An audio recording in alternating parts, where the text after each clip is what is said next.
पिशावर ज़ल्मी के फैंस, मुझे आपके लिए बहुत बुरा लग रहा है। ये जो आज हुआ है ये सिर्फ एक ट्रेलर है।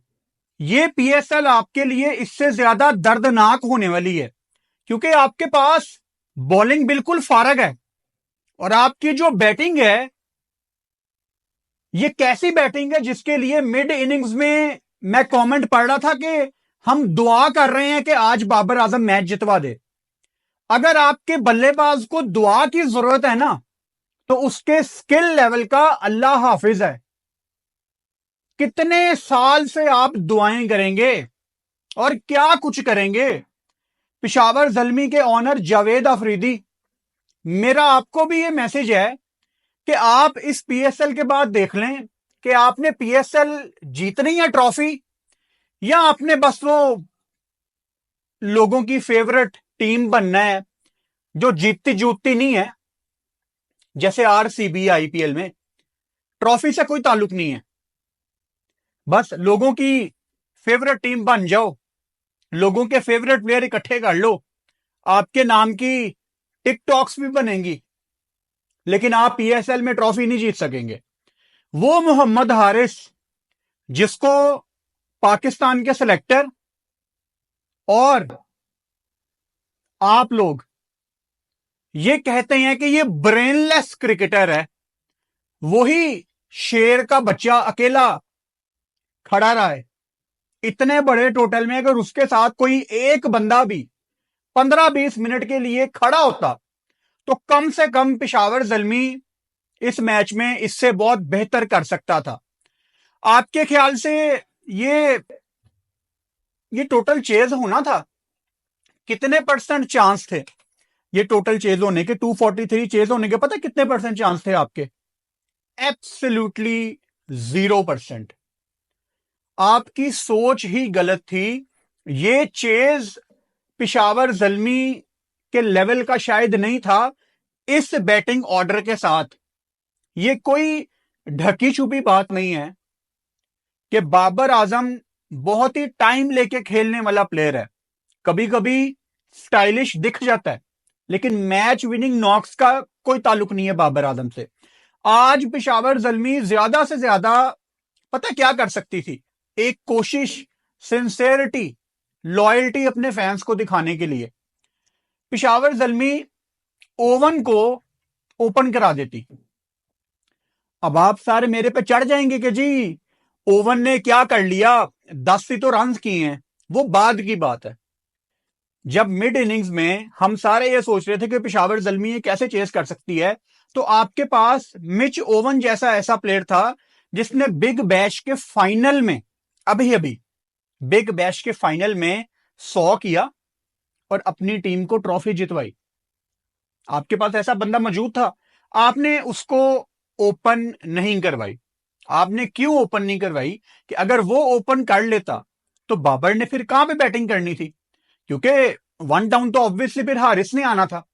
बाबर जितना नीचे जाता जाएगा वो उतना ही एक्सपोज होता जाएगा। देखो, ये आपकी और मेरी ख्वाहिश है कि बाबर आजम ऐसे मैच आपको जितवाएगा।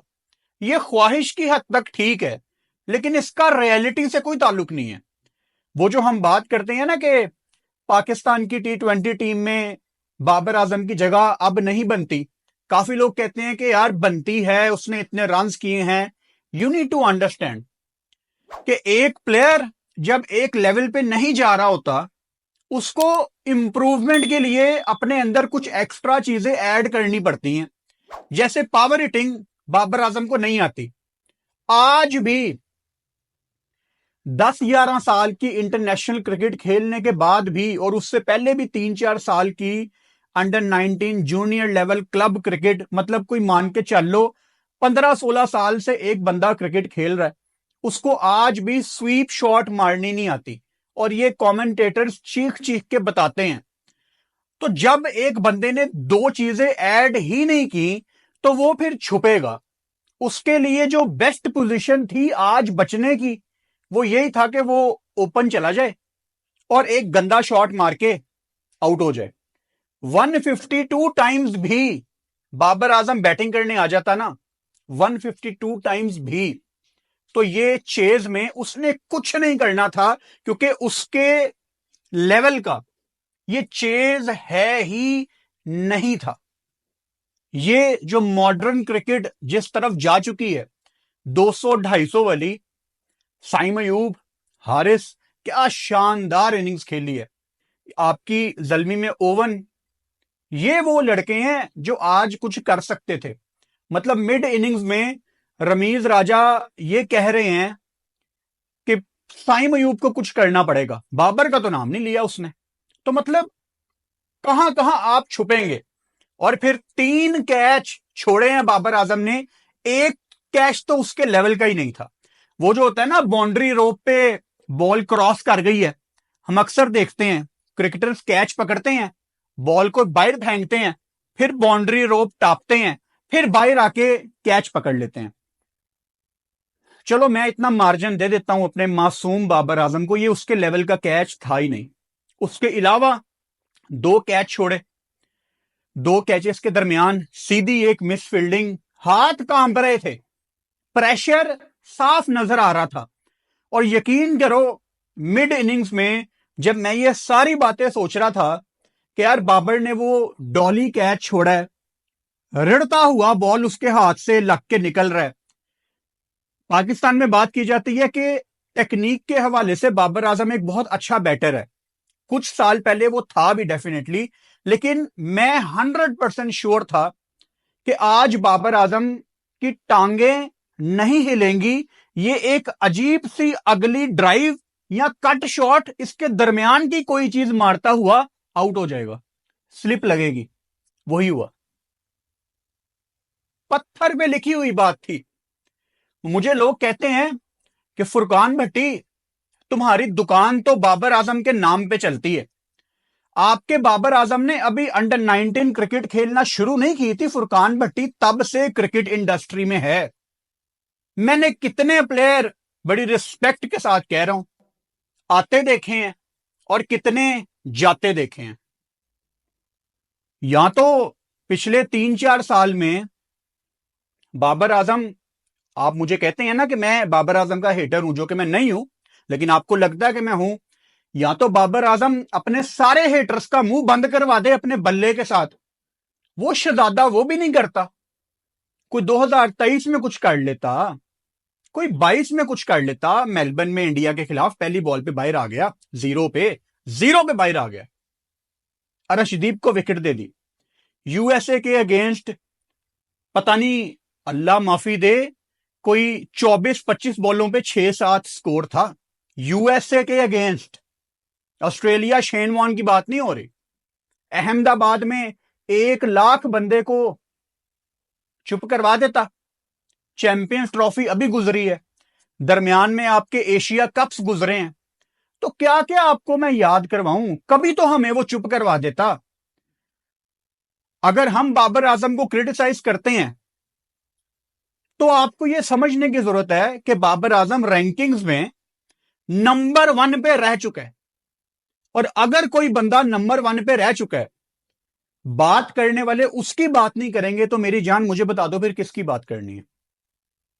या तो हम एक डील कर लेते हैं, आप कमेंट बॉक्स में कहो कि फुरकान ये डील कर लो, मैं आपके साथ डील कर लेता हूं। आगे फ्यूचर में बाबर आजम जितने मैच खेलेगा पाकिस्तान से, वनडे और टेस्ट के, T20 में नहीं है वो, ठीक है। आगे बाबर जितने मैच खेलेगा वनडे और टेस्ट के, हम 10 प्लेयरों की बात करेंगे और बाबर को छोड़ दिया करेंगे। नाम भी नहीं लूंगा मैं बाबर आजम का किसी वीडियो में, ये कर लेते हैं। क्योंकि देखो, मैं एक क्लिप सुन रहा था कि जितना भी कंटेंट है ना यूट्यूब पे, वो बना दिया गया है। अब कोई क्या नई चीज दुनिया को बताएगा, जितनी बातें थी वो कही जा चुकी हैं। वही चीज मैं यहां पे अप्लाई करता हूं कि बाबर आजम पे जितनी तनकीद करनी थी ना, गुस्से में, मजाक में, हंस के, रो के, फेडअप होके, डिप्रेशन में जाके, कुछ भी करके जितनी तनकीद हमने करनी थी वो हम कर चुके हैं। मैं बड़ी ईमानदारी से आपको बात बता रहा हूं, मुझे 1% भी गुस्सा नहीं है बाबर आजम पे कि आज वो कुछ नहीं कर पाया। और बाबर की बात क्यों हो रही है, मैं इतनी देर से बाबर की बात क्यों कर रहा हूं? क्योंकि उसके नाम पे पेशावर ज़ल्मी दुनिया से स्पॉन्सर पकड़ती है। बाबर आजम इस जनरेशन की बात कर रहा हूं। द ग्रेट इंजी वगैरह की जनरेशन की बात नहीं कर रहा, द ग्रेट यूनस खान की बात नहीं कर रहा, इस जनरेशन की बात कर रहा हूं। इस जनरेशन का बाबर आजम आपका सबसे ज्यादा रन्स करने वाला प्लेयर है। तो अगर उसकी बात नहीं होगी तो किसकी बात होगी? वो बंदा रैंकिंग्स में रह चुका, उसको आईसीसी ने एक जमाने में किंग वाले कैप्शन फेसबुक पे डाल के शेयर करना शुरू कर दिए थे। सारी दुनिया ने उसका जबरदस्ती का कंपैरिजन विराट कोहली के साथ किया। 8-9 महीने के लिए ये गुना मैंने भी कर दिया था, क्योंकि हमारे पास एक उम्मीद थी और वो उम्मीद हमारी हर दफा तोड़ी गई। और यहां पे गालियां निकाली जाती हैं साहिबजादा फरहान को। साहिबजादा फरहान ने इस पीएसएल से पहले नेशनल T20 में 605 रन किए थे, 340 छक्के। मैं सुन रहा था हमारे 2-3 क्रिकेटर्स कह रहे थे कि शायद फर्क है बहुत ज्यादा नेशनल T20 में और पीएसएल में।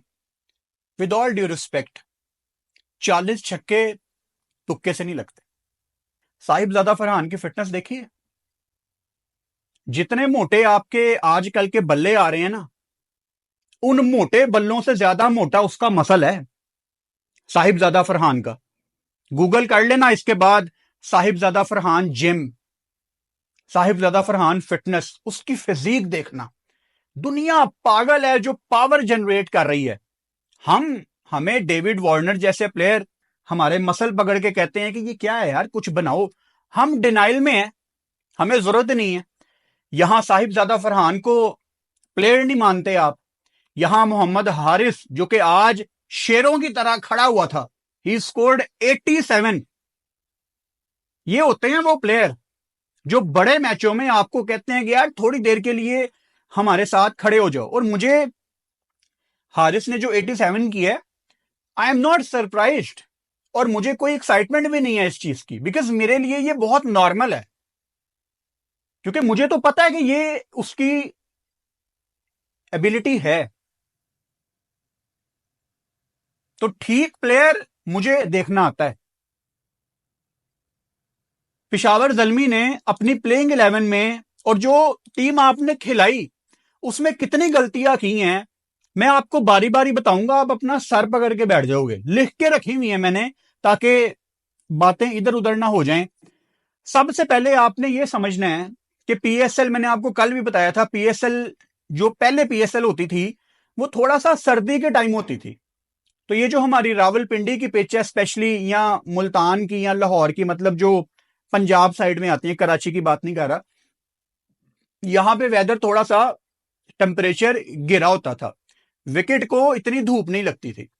आजकल गर्मी है, ये वाला हफ्ता तो वैसे ही बहुत गर्म है, 41-42 को हम टच कर रहे हैं पंजाब में। जितनी विकेट को धूप लगेगी उतना ड्राई पिच होगा, और जितना ड्राई पिच होगा वहां पे बॉल ज्यादातर बैठेगा और ज्यादातर स्पिन होगा।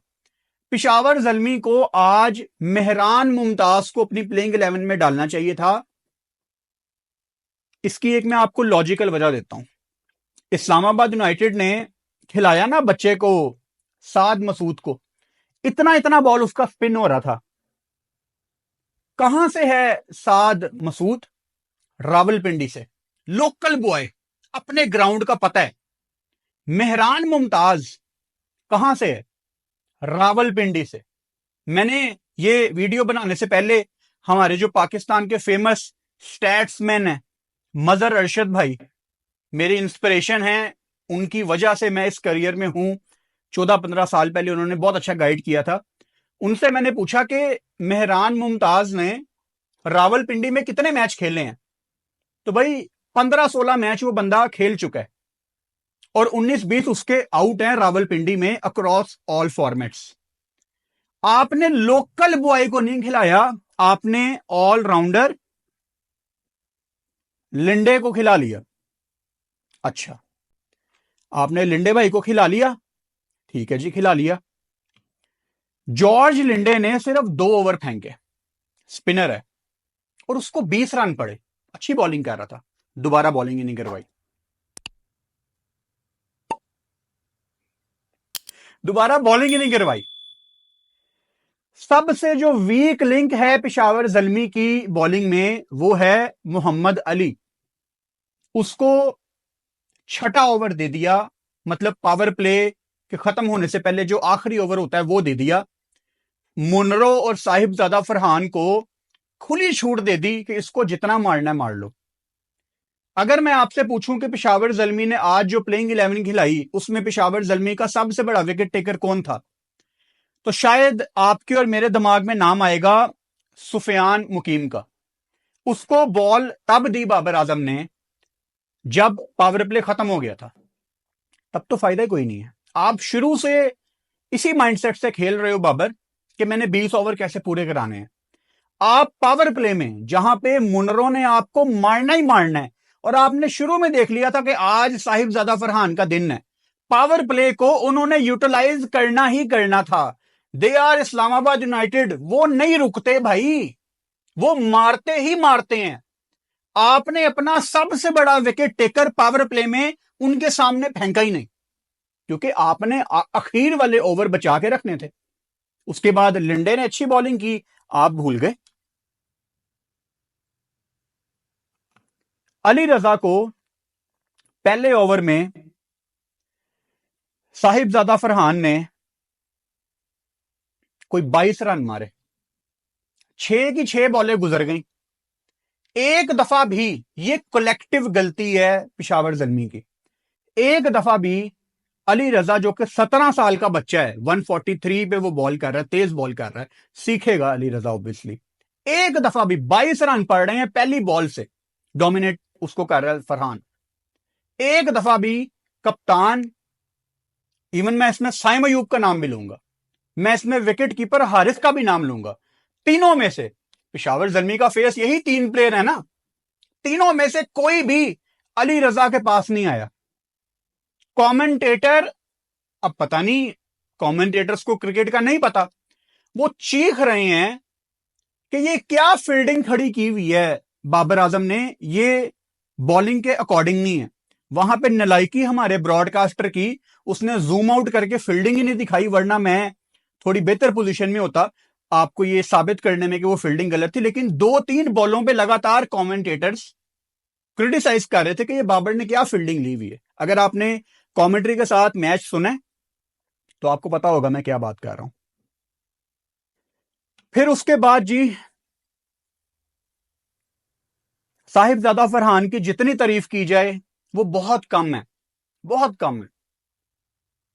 फिटनेस में वो नंबर 1 है, डोमेस्टिक में वो रन कर ही जा रहा है, और मेरे मुंह से आपने पहली दफा साहिबजादा फरहान का नाम नहीं सुना।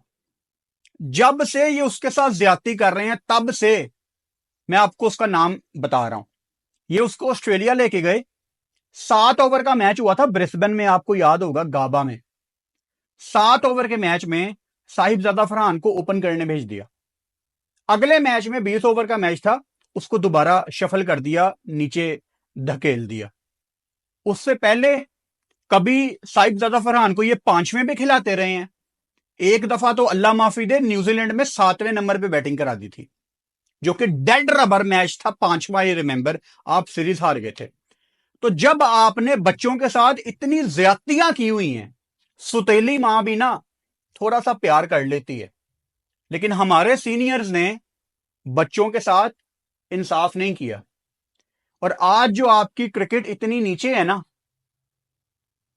वो इन्हीं वजूहात की वजह से है। मतलब मैं चाहता हूं कि आप इस बात को ना मेरे लेवल पे जाके फील करो। मेरा दिल खून के आंसू रो रहा था आज। Sahibzada Farhan was batting on 91, 92। Crowd पता क्या नारे लगा रही थी, बाबर बाबर बाबर। इसलिए आपकी क्रिकेट आज बर्बाद है। एक बंदा कैलेंडर ईयर में को चौथा 5वां 100 कमेंटेटर बता रहे थे उसने किया है, जो कि पहला पाकिस्तानी है। वो कितने बड़े माइलस्टोन को अचीव कर रहा है, और उसके उस माइलस्टोन से टीम का टोटल कितना बड़ा हो गया। लेकिन क्राउड को सिर्फ बाबर आजम दिख रहा था। तो आप एज ए नेशन डिजर्व करते हैं ये डाउनफॉल जिसमें आप इस टाइम फंसे हुए हैं। साहिबजादा फरहान का ये 100 देख के मैं बिल्कुल भी सरप्राइज नहीं हूं, अगेन ना ही एक्साइटेड हूं, क्योंकि ये टैलेंटेड प्लेयर्स हैं। साहिबजादा फरहान हो गया, हारिस हो गया, इनको जब जब इनके नंबर पे बैटिंग करवाओगे ये 5 में से 3 दफा इंपैक्ट वाली इनिंग्स खेल के जाएंगे। 2 दफा तो कोई भी फेल हो सकता है, इतना मार्जिन तो आप इनको लाजमी दें। मनरो ऑब्वियसली यार बड़ी कमाल पार्टनरशिप इसकी लगी साहिबजादा फरहान के साथ। और मनरो को देख के ना मैं कोई कंपैरिजन नहीं कर रहा, लोग बड़े इमोशनल हो जाते हैं। जैक कैलिस एक जमाने में जब बैटिंग करता था ना, स्पेशली अपने एंडिंग डेज में, तो कैलिस को देख के मुझे लगता था इसको कोई आउट ही नहीं कर सकता। इनजी को भी देख के ऐसे ही लगता था कि यार इनको कोई आउट नहीं कर सकता। मनरो आजकल पता नहीं एक अलग ही लेवल पे गया हुआ है और उसको देख के लगता है कि ये आउट होगा, ये खुद ही गंदा शॉट मार के आउट होगा। मैं देखूंगा इस पीएसएल में कि कोई अपने स्किल के ऊपर, किसी ने कोई कॉर्ड बिहाइंड कर दिया है, किसी ने कोई स्लिप लगवा ली है, कोई पक्का यॉर्कर मार दिया है, ऐसे मनरो को आउट करके दिखाओ। आजम खान आए, आजम खान ने 2 छक्के लगाए, लेकिन इस पीएसएल में चाहे आजम खान 100 भी कर देना, I am not going to praise Azam Khan at all. एक जमाने में मैंने कितना बैक किया हुआ है आजम खान को। एक जमाने में मैं आपको कहता था कि आजम खान आपकी जरूरत है, तब आजम खान की जो फिटनेस थी वो काबिले बर्दाश्त थी थोड़ी सी। लेकिन अब जो उनकी फिटनेस का हाल हुआ है, मेरी दुआएं आपके साथ हैं आजम, लेकिन आपकी 2-3 साल की क्रिकेट है, दैट्स ऑल। मुझे बड़ी पर्सनल बातें पता है आजम खान अपने फिटनेस को लेके पिछले 1-2 साल में कितने सीरियस हैं। वो मिसालें मैं आपको यहां पे दे सकता हूं, लेकिन वो बहुत पर्सनल हो जाएगा।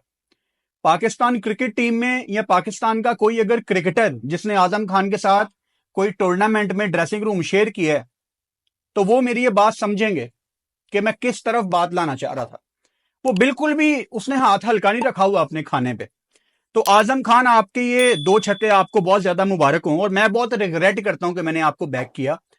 जब मैं या आपके काफी फैंस आपको बैक करते थे, आप पे बहुत बड़ी जिम्मेदारी थी। आप लकी थे कि आप पाकिस्तान से इतनी जल्दी खेल गए। आपने थोड़ी सी इंप्रूवमेंट दिखानी थी अपनी फिटनेस में, ज्यादा नहीं, थोड़ी सी, आपका करियर पाकिस्तान से लंबा हो जाना था। आज शुरू में उसने हवा में डाइव लगा के बड़ा अच्छा बॉल नीचे से कैरी किया, तो टैलेंट तो है, लेकिन ऐसे टैलेंट का हमने अचार डालना है जब जिस्म ही साथ नहीं देगा 2-3 साल के बाद। तो बहुत ज्यादा डिसअपॉइंट किया आजम खान, आपने इंसाफ नहीं किया अपने फैंस के साथ, मेरे साथ बिल्कुल आपने इंसाफ नहीं किया। आपके ऊपर रिस्पॉन्सिबिलिटी थी कि आप अपने फैंस को थोड़ा पे बैक करें अपनी फिटनेस इंप्रूव करके, लेकिन आपने नहीं किया।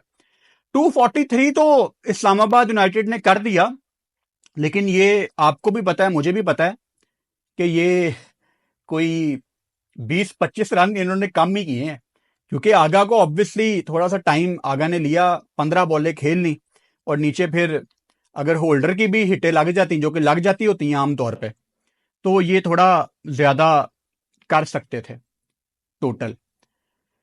पिशावर जल्मी की अगर मैं बॉलिंग की बात करूं, Alzarri Joseph bowled really well. देखो ये वो एक मिसाल है, जैसे मुंबई इंडियंस को जितनी मर्जी मार पड़ जाए, आपको Jasprit Bumrah over the years अच्छी स्पेल फिनिश करते हुए नजर आएंगे।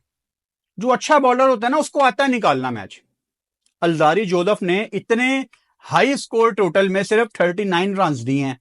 मैं बड़ा कन्विंस हूं कि बाबर आजम को ना कैलकुलेशन की समझ नहीं आती कि मैंने किसको कौन सा ओवर कराना है। इसकी सबसे बड़ी मिसाल 2022 का वो फाइनल है, उसकी सबसे बड़ी मिसाल आपका इंडिया वाला मैच भी है, जिसमें मोहम्मद नवाज आखिरी ओवर कराने आ गए थे, वो भी भाग के, क्योंकि आप एक बॉलर शॉर्ट थे।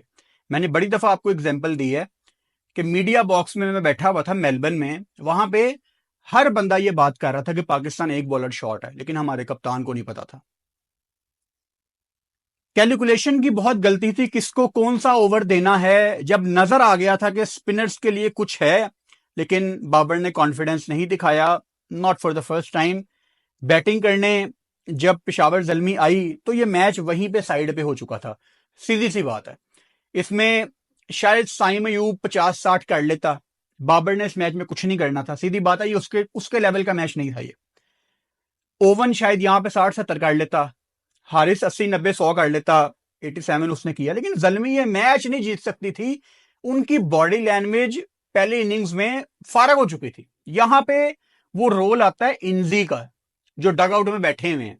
यहां पे मोहम्मद अकरम का रोल आता है, जिन्होंने अल्लाह माफी दे टीकेसी को प्लाटिनम पिक में उठाया हुआ है।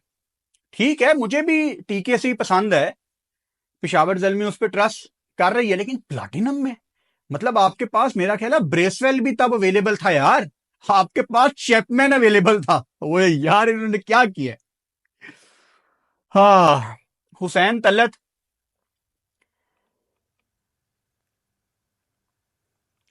2 मिनट के लिए लगा कि यार, स्पेशली उन्होंने जो पहला छक्का लगाया पिछले मैच में, उन्होंने बहुत इंप्रेस किया था। हुसैन तलत ने अच्छा कैमियो खेला था, लेकिन अब हुसैन तलत के पास यही पीएसएल है कि यार वो कुछ दिखाए जो हम इतने सालों से उसका नाम सुनते आ रहे हैं। थोड़ा सा इंप्रूव्ड मुझे हुसैन तलत लगा है। एक जमाने में मेरी बड़ी अच्छी सलाम दुआ थी हुसैन तलत से, पता नहीं 2017-18 की बात है, उसके बाद कभी मुलाकात नहीं हुई। बॉलिंग इसका वीक लिंक है, लेकिन आज तेज बॉल कर रहा था, 136 को टच कर रहा था। और बैटिंग में जो कल परसों वाले मैच में कैमियो खेला है और आज भी जो एक हिट लगा है, मेहनत थोड़ी सी नजर आ रही है, लेकिन रन्स क्रिकेट आपसे डिमांड करती है अल्टीमेटली। इस्लामाबाद यूनाइटेड ऑब्वियसली इतना बड़ा टोटल हो तो आप बड़े मजे से बॉलिंग करते हैं, क्योंकि आपको पता होता है कि इनके बस की बात नहीं है। Imad Wasim got 3 wickets, Naseem Shah bowled really well, बड़े अच्छे रिदम में आहिस्ता आहिस्ता नसीम शाह आता जा रहा है।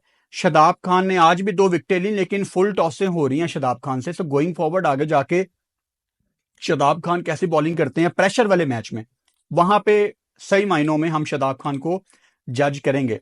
अच्छा, अभी तक टेबल अपडेट हो जाना चाहिए, क्योंकि पहला मैच पेशावर ज़ल्मी 80 रन से हारी थी। और हाँ जी भाई साहब, आपका जो नेट रन रेट है ना पेशावर ज़ल्मी, -4.5, -4.5 का मतलब पता है पेशावर फैंस,